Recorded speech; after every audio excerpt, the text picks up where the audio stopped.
Hi guys, this is Akmal Khan and welcome to our new video. हम पढ़ रहे थे बिजनेस मैनेजमेंट के टॉप 500 मोस्ट इंपॉर्टेंट क्वेश्चन एंड ये आपका वीडियो नंबर 15 है। इससे पहले वीडियो नंबर 14 तक हमने ऑलरेडी कवर कर लिया है, जिसमें 435 क्वेश्चंस आपके ऑलरेडी कवर हो चुके हैं, जो कि बहुत ही इंपॉर्टेंट थे आपके एग्जाम के पॉइंट ऑफ व्यू से। तो प्लीज़ अगर आपने वीडियोस नहीं देखा है तो चैनल पर जाकर वीडियो देख सकते हैं। बिजनेस मैनेजमेंट के प्लेलिस्ट में आपको वीडियोस मिल जाएंगे। एंड ये बीकॉम फर्स्ट ईयर का है, मतलब ये सिलेबस जो आपका सेकेंड सेमेस्टर में या फिर किसी किसी यूनिवर्सिटीज़ में अलग अलग सेमेस्टर्स में भी हो सकता है, लेकिन बिजनेस मैनेजमेंट का अगर पेपर देने जा रहे हैं तो ये सारे क्वेश्चंस आपको जरूर मिलने वाले हैं। तो आइए शुरू करते हैं। 30 क्वेश्चन से भी ज़्यादा क्वेश्चन हम वीडियो में कवर करने वाले हैं। आइए, 34 क्वेश्चन तक हमने ऑलरेडी कवर कर लिया था एंड 435 क्वेश्चन की ओर बढ़ते हैं। क्वेश्चन आपका कह रहा है अकॉर्डिंग टू गर्ग R Terry the functions of management are. इनके अकॉर्डिंग जो मैनेजमेंट की कितने टाइप्स के फंक्शंस थे, बहुत ही इंपॉर्टेंट क्वेश्चन आपका। तो करेक्ट आंसर क्या हो जाएगा? ऑप्शन जो है आपका B, 4। There are 4 types of functions according to him. Option B correct हो जाएगा। अगला क्वेश्चन कह रहा है the main element of contingency school are. जो कॉन्टिजेंसी स्कूल है इसके कितने टाइप के हैं एलिमेंट्स? तो there are 5 type of elements. तो करेक्ट आंसर ऑप्शन डी हो जाएगा। अगला क्वेश्चन कह रहा है a plan is trap to capture the future. ये क्वेश्चन ऑलरेडी आ चुका है, मतलब इंपॉर्टेंट क्वेश्चन आपका है कि a plan is a trap to capture the future. ये जो स्टेटमेंट है इनमें से किसके द्वारा दिया गया है?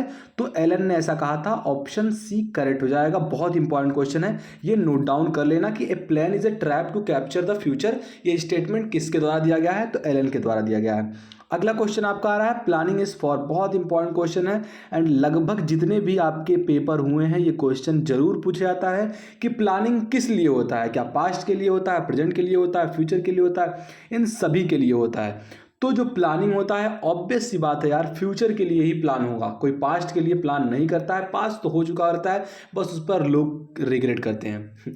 तो करेक्ट आंसर ऑप्शन बी हो जाएगा। अगला क्वेश्चन कह रहा है अकॉर्डिंग टू गर्ग R Terry the types of planning are. इनके अकॉर्डिंग जो है प्लानिंग की कितनी टाइप थी? तो ऑप्शन आपका सी करेक्ट हो जाएगा। There are 4 types of planning according to him. अगला क्वेश्चन कह रहा है बजट रिफर्स टू।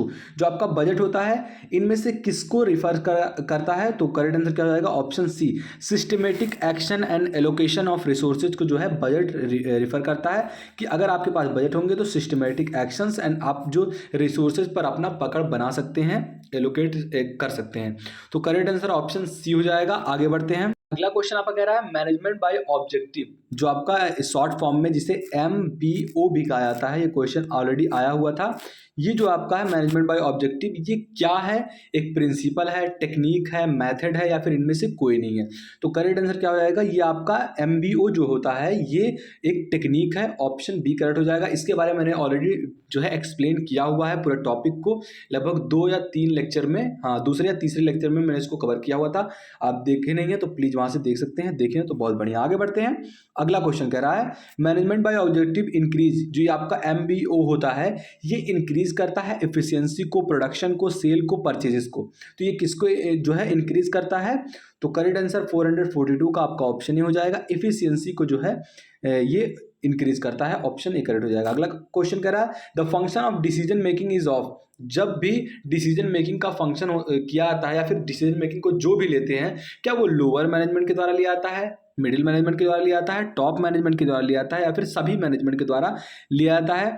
तो करेक्ट आंसर ऑप्शन आपका सी हो जाएगा। बड़ा ही ऑब्वियस सा क्वेश्चन है कि जब डिसीजन मेकिंग लिया जाता है तो वो आप लोअर लेवल के जो मैनेजमेंट होते हैं इनसे कभी भी नहीं लेते हैं, ना फिर मिडिल। ये जो है टॉप लेवल के मैनेजर्स ही डिसाइड करते हैं। तो ऑप्शन सी करेक्ट हो जाएगा।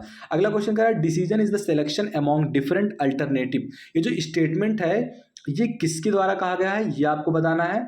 तो ये जो है गर्ग आर टेरी के द्वारा जो है कहा गया है कि decision is the selection among between difference alternatives. तो करेक्ट आंसर ऑप्शन सी हो जाएगा। अगला क्वेश्चन कह रहा है the concept of bounded rationality has been given by. जो कॉन्सेप्ट है बाउंडेड रेशनैलिटी का इनमें से किसके द्वारा दिया गया है? ये क्वेश्चन बहुत इंपॉर्टेंट है आपका एंड बहुत सारे यूनिवर्सिटीज में ये पूछा गया है। तो हर्ट्जबर्ग ए सैम्यूअल ने the concept of bounded rationality का जो है दिया था, प्रोपोन किया था। ऑप्शन सी करेक्ट हो जाएगा। अगला क्वेश्चन कह रहा है SWOT। ये जो एनालिसिस है ये इंक्लूड करता है, किसको इंक्लूड करता है? तो करेक्ट आंसर क्या हो जाएगा आपका 446 का ऑप्शन डी। ये क्वेश्चन भी आपका आया हुआ है। स्ट्रेंथ, वीकनेस, थ्रेट को जो है ये कंट्रोल करता है। ऑप्शन जो है आपका डी करेक्ट हो जाएगा, ऑल ऑफ द अबव। तो आगे बढ़ते हैं, अगला क्वेश्चन कह रहा है द ऑर्गेनाइजेशन स्टेप्स आर, जो ऑर्गेनाइजेशन के कितने टाइप्स के स्टेप जो है डिफाइन हुए हैं, तो कितने टाइप के जो है ऑर्गेनाइजेशन स्टेप डिफाइन हुए हैं, तो 6 टाइप के, इसलिए करेक्ट आंसर ऑप्शन सी हो जाएगा। आगे बढ़ते हैं, मैक्सिमम डिसिप्लिन एग्जिस्ट इन, ऐसा कौन सा लाइन का ऑर्गेनाइजेशन होता है जिनमें मैक्सिमम डिसिप्लिन देखने को मिलता है, तो आपने जो देखा होगा जब से पुराना जो ऑर्गेनाइजेशन का स्ट्रक्चर है लाइन ऑर्गेनाइजेशन, इसमें सबसे ज़्यादा डिसिप्लिन देखने को मिलता है, इसलिए करेक्ट आंसर ऑप्शन सी हो जाएगा। अगर आपसे कोई पूछता है सबसे पुराना मैनेजमेंट का कौन सा जो है प्रिंसिपल है, तो वो लाइन ऑर्गेनाइजेशन होता है, तो ऑप्शन सी करेक्ट हो जाएगा। अगला क्वेश्चन कह रहा है the form of organisation structure are, जो ऑर्गेनाइजेशन स्ट्रक्चर के कितने फॉर्म हैं, तो करेक्ट आंसर क्या आ जाएगा आपका option D 4, there are 4 type of organisation structure, तो ऑप्शन डी करेक्ट हो जाएगा। अगला क्वेश्चन करा which of the following is a principle of departmentation, departmentation का इनमें से कौन सा प्रिंसिपल है, तो वो क्या है आपका, ये सभी स्पेशलाइजेशन, पर्पजफुल या फिर आपका इफेक्टिव कंट्रोल, ये तीनों ही डिपार्टमेंटेशन के जो है प्रिंसिपल हैं, तो ऑप्शन डी करेक्ट हो जाएगा। अगला क्वेश्चन करा which of the following is not an element of sound departmentation, इनमें से कौन सा है जो साउंड डिपार्टमेंटेशन का जो है एलिमेंट नहीं है, तो जो आपका सुपरविजन होता है is not a element of sound departmentation, तो ऑप्शन डी करेक्ट हो जाएगा। अगला क्वेश्चन कर रहा है डेलीगेशन इज, जो डेलीगेशन होता है ये किसके बेस पर क्या आता है, तो getting things done by others, इसके जो है बेस पर ही डेलीगेशन को क्या आता है, या डेलीगेशन यही होता है कि getting things done by others, यही डेलीगेशन कहलाता है, तो ऑप्शन आपका ए करेक्ट हो जाएगा। अगला क्वेश्चन कर रहा है the minimum parties to communicate are, अगर आपको कम्युनिकेशन एक को सक्सेसफुल बनाना है तो आपसे पूछ रहा है कि कितने टाइप्स के लोग, मतलब कितने लोग होना चाहिए, कितने पार्टीज होना चाहिए, तो अगर आपको एक सक्सेसफुल कम्युनिकेशन करना है तो लगभग 2 लोग तो जरूर होने चाहिए, मिनिमम 2 लोग होने चाहिए ताकि कम्युनिकेशन हो पाए। कम्युनिकेशन किसे कहते हैं, बेसिकली जब आप किसी से बात करते हैं वो आपकी बात को समझे, आपकी बात का रिप्लाई करे, एंड इस तरीके के जो कम्युनिकेशन होते हैं, इसे इस टाइप के जो बात होते हैं इन्हें ही कम्युनिकेशन कहा जाता है। तो लगभग 2 लोग अगर हैं मिनिमम तभी कम्युनिकेशन पॉसिबल है, इसलिए करेक्ट आंसर क्या जाएगा ऑप्शन ए। अगला क्वेश्चन कह रहा है the type of communication network are, मतलब कि कम्युनिकेट करने के लिए कितने टाइप के नेटवर्क होते हैं, चैनल्स होते हैं, तो करेक्ट आंसर क्या जाएगा option B, there are 4 types of network जो कि कम्युनिकेट करने के लिए हैं। आगे बढ़ते हैं, अगला क्वेश्चन कह रहा है the element of communication process are, मैंने पढ़ाया हुआ क्वेश्चन बहुत इंपॉर्टेंट है आपका, जो कम्युनिकेशन प्रोसेस के कितने एलिमेंट होते हैं, तो 7 एलिमेंट होते हैं आपके, चैनल वगैरह इसमें आते हैं। आगे बढ़ते हैं, सेंडर, रिसीवर, चैनल, ये सब आते हैं इसमें, तो देख लेना आप। अगला क्वेश्चन कह रहा है, मैंने क्वेश्चन कराया हुआ भी है आपको, 456 का change is compulsory in management, ये जो स्टेटमेंट है change is compulsory in management, ये किसके द्वारा कहा गया है, ये आपसे क्वेश्चन पूछ रहा है, तो ये टेरी के द्वारा कहा गया है, तो ऑप्शन ए करेक्ट हो जाएगा, बहुत इंपॉर्टेंट क्वेश्चन आपका। अगला क्वेश्चन कह रहा है अकॉर्डिंग टू हुम, किसके द्वारा management is development of people and not to directing the things, ये जो डेफिनेशन है ये किसके द्वारा दिया गया है कि management is development of people not the direction of thing, ये जो डिफिनेशन है ये दिया गया है लॉरेंस एप्ले के द्वारा, तो ऑप्शन आपका बी करेक्ट हो जाएगा। इन्होंने कहा था कि जो मैनेजमेंट होता है आपका is the development of people, ये डेवलपमेंट ऑफ पीपुल है, मतलब लोगों को डेवलप करना है, not an direction of things, मतलब थिंग्स को डायरेक्ट करने के लिए नहीं है, ये लोगों को डेवलप करने के लिए, ऐसा कहने वाले कौन है, तो करेक्ट आंसर ऑप्शन बी हो जाएगा। अगला क्वेश्चन कह रहा है the main cause of slow progress in India is lack of, India में स्लो प्रोग्रेस हो रहा है, इसका जो है कारण क्या है, लैक ऑफ, किसकी लैक ऑफ के कारण, किसकी कमी के कारण ऐसा हो रहा है, तो करेक्ट आंसर क्या जाएगा आपका ऑप्शन है इफिशिएंट मैनेजमेंट नहीं है हमारे पास, इसलिए जो है स्लो ग्रोथ हो रहा है, स्लो प्रोग्रेस हो रहा है, तो ऑप्शन ए करेक्ट हो जाएगा। आगे बढ़ते हैं, अगला क्वेश्चन कह रहा है the primary cause of America's prosperity is, America की प्रॉस्पेरिटी का सबसे प्राइमरी, सबसे पहला कॉज क्या है, कारण क्या है, तो वो क्या है आपका इफिशिएंट मैनेजमेंट, उनके पास बहुत मजबूत इफिशिएंट मैनेजमेंट है जिसकी वजह से वो रैपिड ग्रोथ की ओर जा पा रहे हैं एंड अपनी चीज़ों को आसानी से कर पा रहे हैं, और यही लैक है किसमें, इंडिया में, तभी हमारा प्रोग्रेस स्लो है, इसलिए ऑप्शन बी करेक्ट हो जाएगा। सबसे इंपॉर्टेंट रोल, प्राइमरी जो रोल है अमेरिका के प्रॉस्पेरिटी के लिए, समृद्धि के लिए, वो क्या है आपका efficient management, option B correct हो जाएगा।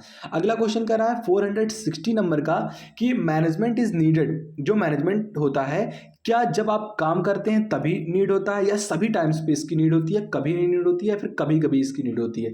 तो करेक्ट आंसर 460 का ऑप्शन बी करेक्ट हो जाएगा। Management is needed all the time, सभी टाइम मैनेजमेंट जरूरत होती है, इसलिए करेक्ट आंसर जो है आपका ऑप्शन बी हो जाएगा। अगला क्वेश्चन कह रहा है टेलर वाज बोर्न इन, जो टेलर थे इनका जन्म हुआ था कहाँ हुआ था? तो इनका जन्म कहाँ हुआ था? अमेरिका में, ऑप्शन बी करेक्ट हो जाएगा। अगला क्वेश्चन कह रहा है फॉयल प्रोपोनेंटेड प्रिंसिपल ऑफ मैनेजमेंट, इन्होंने कितने टाइप्स के प्रिंसिपल ऑफ मैनेजमेंट को जो है प्रोड्यूस किया था या फिर प्रोपोन किया था? तो करेक्ट आंसर क्या हो जाएगा? Option A. मैंने क्वेश्चन अभी आपको कवर कराया था इसके पिछली वीडियो में या इसी वीडियो में, तो 14 प्रिंसिपल थे जो मैनेजमेंट के थे। बहुत इंपॉर्टेंट क्वेश्चन आपका। अगला क्वेश्चन कह रहा है budget is a financial statement, A part, a function में से कोई नहीं ऑफ मैनेजमेंट। ये बजट जो होता है ये फाइनेंशियल स्टेटमेंट है या फिर पार्ट है या फिर फंक्शन है? बहुत इंपॉर्टेंट एंड ऑब्वियस सा क्वेश्चन आपका है। तो जो बजट होता है is a financial statement of management, तो ऑप्शन ए करेक्ट हो जाएगा। आज का लास्ट क्वेश्चन है budgetary control is not a function substitute part of management, तो ये क्या होता है? तो is not a substitute, budgetary control is not a substitute of management, option C correct हो जाएगा। तो ये थे हमारे आज के लगभग 30 क्वेश्चंस हमने ऑलरेडी कवर कर लिए हैं। आई होप आपको वीडियो पसंद आया होगा एंड लास्ट के कुछ एक आध वीडियो आपके बचे हैं जिससे पूरा आपका पेपर कवर होने वाला है, मतलब पूरा आपका 500 क्वेश्चन कवर हो जाएगा। एंड ये जो आपका जो चला हुआ है प्लेलिस्ट, अगर आप पूरा देख ले जाते हैं मैनेजमेंट, कहीं भी आपको प्रॉब्लम नहीं आने वाली है। तो अपने दोस्तों में ज़रूर शेयर करना ताकि उन्हें भी हेल्प मिल सके। मिलते हैं आपसे अगली वीडियो में, तब तक के लिए बाय बाय।